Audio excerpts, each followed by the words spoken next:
Hi guys, welcome back to my channel. So glad you came back. Welcome. Today's video is going to be techniques on how to reduce stress. So this is going to be more in depth, and I know I've touched on it in a few of my other videos on that you should reduce your stress and like a few simple ways on how to do that, but this is like legit going in. We're getting into it. My first one is, I've got my list. You know, I should do a video on my lists. That'd be great. You guys would probably be super interested. Okay, so the first one is understand the difference between high achievement and perfectionism. I need to learn this. But high achievement is doing the best possible work that you can. Like knowing that there's a limit to how well you can do something, and like going to that limit and then stopping and just knowing like it's not gonna get any better than this. This is the highest level I can go to. I know it. I've been there. I've done my absolute best without completely destroying myself. This is it. Great job. And then perfectionism is like doing your absolute best but beating yourself down and knowing like, or like telling yourself that this isn't my best. I can do much better. I can do so much better, and this is crap. I need to keep going.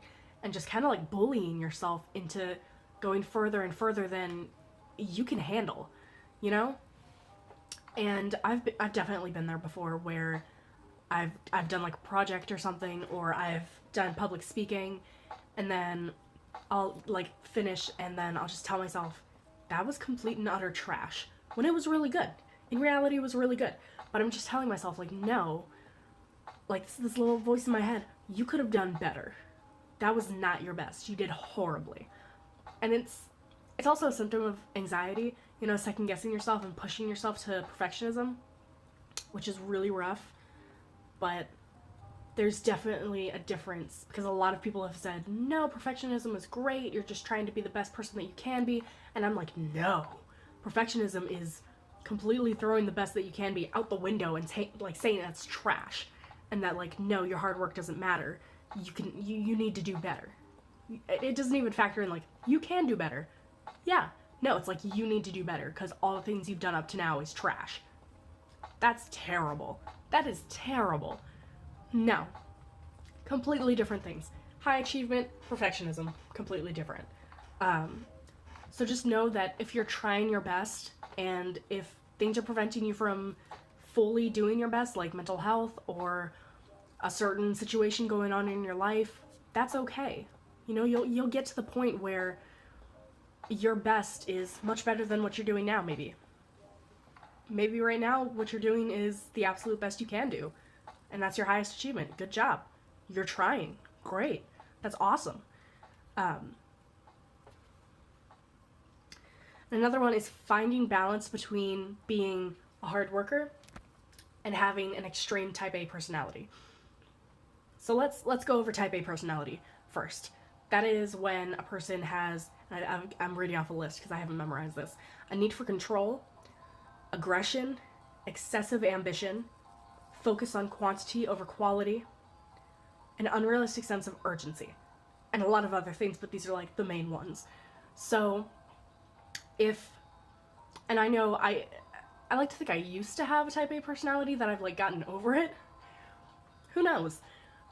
But when I would be in like group projects, like last year, I would be in a group project in school and I'd be like, this is terrible. Like all the members of my group are just awful, and I want to do best. I want to be the best project in the class.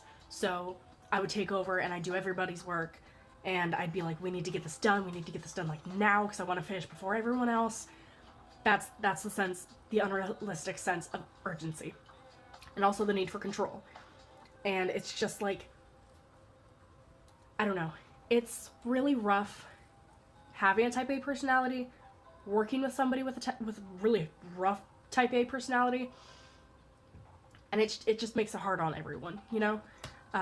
And then just a hard worker is just like, you accept that you're doing your best. Like, you don't have unrealistic expectations for yourself. Sorry, I'm coughing so much. I'm still sick, if you can't already tell. I've been sick for like, who knows, week and a half, I think. It's February 2nd. Yeah, like a week and a half now. And my voice is just killing me. But anyways, hard worker is like, you know your limit. You know the point where that's your best work and you can't push yourself any further without like being unhealthy or anything. And then type A personality is like, we can always push ourselves further. We can always, like, even if we can't handle it emotionally, physically, mentally, we're gonna push ourselves, and that's way too much. You can't handle that strain, you know? And then another one is draw a line. You need to draw a line between living a full life and being overwhelmed. I know a lot of teenagers who are like, oh, you know, when I'm an adult, I'm gonna have like a social life, and I'm gonna like hit up a restaurant with my best friends after work every day, and like I'm gonna do all this on the weekends. And it's like,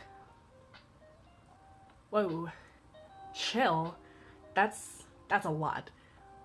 Let's review the adults in my life right now. And I'm an adult. I'm 18. I'm getting there. I'm almost an adult. But the adults in my life they're working. One of them is going to grad school. That's freaking intense. They don't always have the time to have a social life.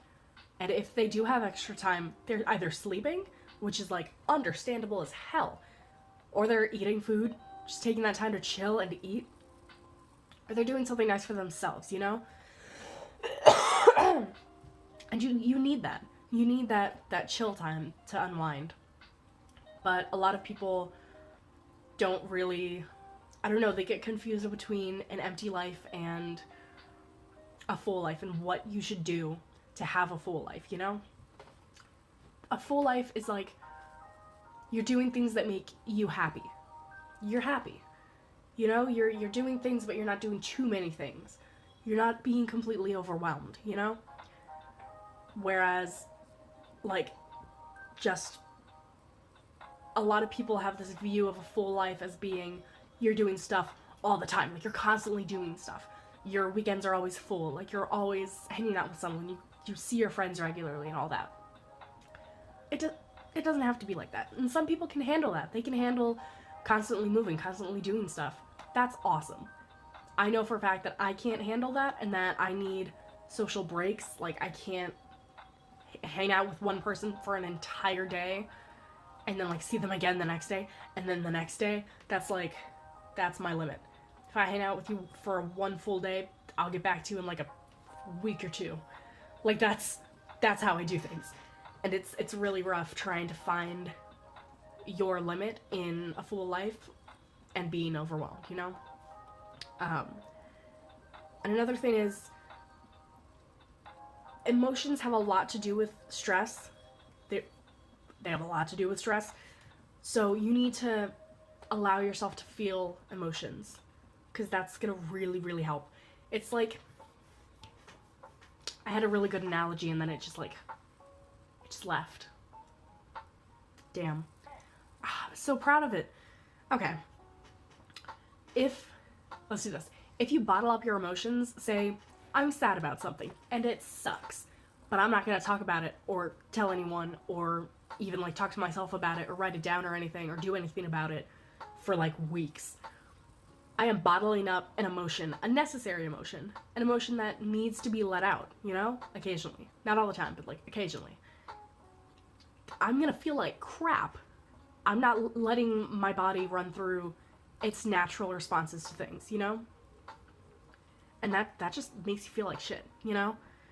So absolutely allow yourself to feel emotions like sadness and anger and I'm trying to think of other negative emotions. Jealousy? To a safe extent, you know? 'Cause bottling that up, that's gonna make you stress even more. And that's gonna be terrible. And then as a final thought, learn to accept your weaknesses. Learn what your weaknesses are, and then accept them. If it's something where you know that you can kind of like improve upon it, like, I can't think of one, but if you know you can try to improve upon it or something, or you know someone who's been through similar things and has a similar weakness, and they improved it or got over it or anything like that, go for it. If not, accept it. It's a part of who you are. Everybody has their strengths and weaknesses.